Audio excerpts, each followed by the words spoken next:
मात्र भाजपनं विविध महानगरपालिकांमध्ये एक हाती सत्ता मिळवण्याचं पाहायला मिळतंय। खास करून मुंबईचा हा विजय अतिशय महत्त्वाचा आणि मोठा मानला जातोय। गेली 25 वर्ष ठाकरेंच्या सत्तेला मुंबईत सुरुंग लावण्याचा मोठा कार्यक्रम भाजपनं केलेला आहे। मोठा विजय भाजपनं मिळवल्याचं इथं पाहायला मिळालं आणि त्याच नंतर विजयी जल्लोष भाजपनं केल्याचं पाहायला मिळालं।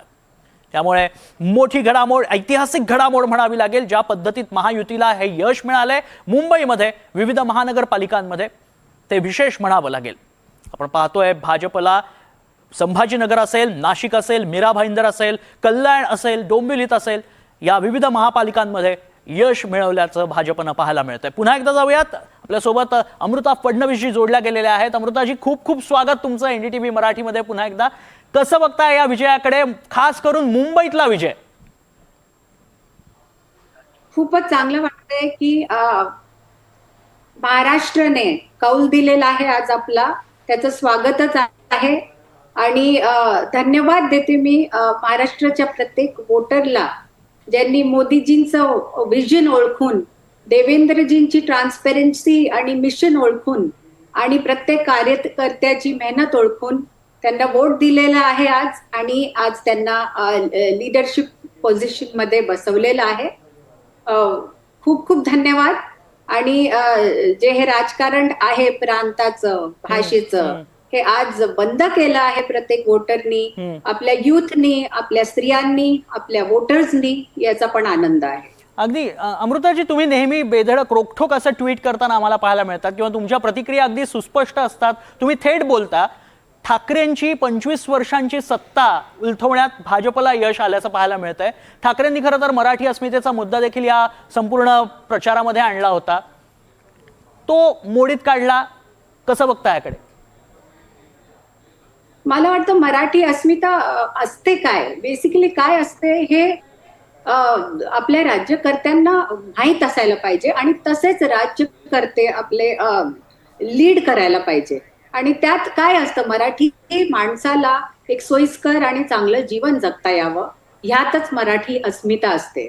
आणि त्यात काय येतं, चांगल्या हेल्थकेअर सर्व्हिसेस येतात, चांगली स्कूल्स येतात, रस्त्यांमध्ये येण्या जाण्यासाठी फास्ट कम्युटेशन व्हावं हे येतं, आणि त्याकडे लक्ष भाजपा आणि महायुती देत आलेली आहे, आणि पुढे तर अजून आवर्जून देईल याचा मला विश्वास आहे। अगदी अमृताजी, नेहमी म्हटलं जातं एक अकेला देवेंद्र क्या करेगा, कारण ही लढाई अशी होती की एकीकडे देवेंद्र फडणवीस एकटे आणि समोर दोन ठाकरे बंधू, ठाकरे विरुद्ध फडणवीस, अशी ही लढाई होती।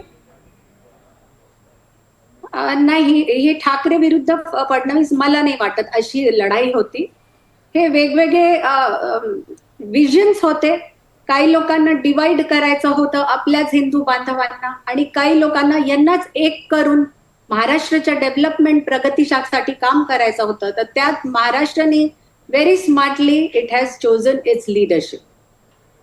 अगदी आता विजयोत्सव भाजपचा पाहायला मिळतोय। या संपूर्ण विजयोत्सवात कोणतं गाणं तुम्हाला सुचतंय किंवा कोणतं गाणं तुम्हाला आठवतंय?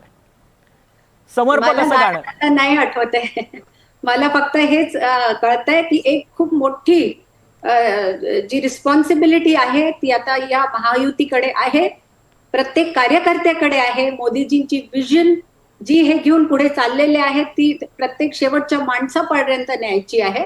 तर यात त्यांनी पूर्णपणे मेहनत करावी, आणि लोकांचा प्रतिसाद त्यात त्यांना नक्कीच मिळेल याची मला आशा आहे। अगदी, पण ज्या पद्धतीनं प्रचार केला गेला, ज्या पद्धतीनं महायुतीचे फॅक्टर्स मोडीत काढण्याचा प्रयत्न ठाकरे गटाकडनं करण्यात आला होता, विविध आरोप करण्यात आले होते की कुठली डेव्हलपमेंट नाही, आमची डेव्हलपमेंट आम्ही 25 वर्षात केलेली आहे, मराठी माणूस आमच्या मागे आहे, हे सगळे मुद्दे असताना कशा पद्धतीनं टॅकल केलं महायुतीने? मला वाटतं महायुतीने प्रगतीच्या राजकारणाकडे लक्ष दिलं, लोकांना जोडलं, ही खूप खूप जरुरी बाब आहे। आणि महायुती मध्ये प्रत्येक कार्यकर्त्यांनी मोदीजींचं जे एक एक्झाम्पल पुढे ठेवून कामं केली। मोदीजी तर आज सगळं सोडून फक्त लोककार्यात लागलेले आहेत, त्याच प्रकारे मी देवेंद्रजींना पाहते की ते पूर्णपणे लोककार्यात लागलेत, आणि प्रत्येक यावेळेस तर प्रत्येक महायुतीचा कार्यकर्ता आणि प्रत्येक असोसिएट यात लागलेलं होतं। इलेक्शनच्या कामात असो किंवा लोकांचे इश्यूज जाणून घेण्यात असो, मॅनिफेस्टो बनवण्यात असो, तर मला वाटतं यामुळे लोकांची पल्स त्यांना ते जाणून होते आणि ते त्याच दिशेने प्रगतीच्या राजकारणाचा मुद्दा घेऊन पुढे गेले आणि म्हणून आज हा दिवस आपल्याला पाहता आला. अगदी आम्ही पाहिलं की देवेंद्र फडणवीस खूप आक्रमकपणे या प्रचारामध्ये सक्रिय असल्याचं पाहायला मिळालं. मग देवेंद्रजी ह्या सगळ्या प्रचारामध्ये घरी किती वेळ होते किंवा त्यांनी किती वेळ दिला? नाही, ते घरी नव्हतेच आणि ते कधी घरी नसतातच, पण त्याचा आनंद आहे की ते लोकांसाठी सदैव असतात आणि याचा मला गर्व आहे. अगदी आता खरं तर अमृताजी तुमची ओळख गायिका देखील आहे आणि भाजपनं हे जे निर्भेळ यश मिळवलेलं आहे, एखादी सत्ता विविध पालिकांमध्ये भाजपनं मिळवलेली पाहायला मिळते. या संपूर्ण प्रसंगाला आणखी आनंदोत्सवात नेण्यासाठी एखादं समर्पक गाणं तुमच्याकडनं. गाणं मी नक्की पुढच्या वेळेस म्हणीन. आता तर लोकांच्या इतक्या आशा म्हणूनच म्हणजे फक्त दोन ओळी आम्हाला ऐकवल्यात तर या आनंदोत्सवात एक गोड शेवट होईल. तर मी एक भजन 4 लाईनी म्हणते. अगदी.